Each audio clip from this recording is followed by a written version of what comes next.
আপনারা দেখতে পাচ্ছেন একটা ছোট একটা পুকুর করা আছে। পুকুরে কচ্ছপ উঠে আছে।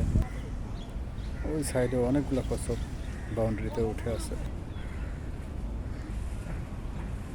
এখানে শুধু কচ্ছপ চাষ করা হয়। অসংখ্য কচ্ছপ, জানি না কত পিস আছে এখানে।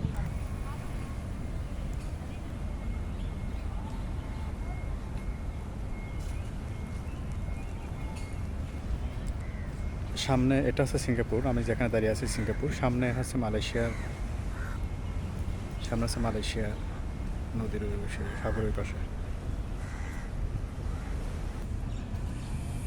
ডাঙার উপরে রয়েছে, এখানে একটা আছে, অনেকগুলো উপরে উঠে আছে। পানির মধ্যে অনেকগুলো আছে, আমি জানি না কত পিস এখানে আছে।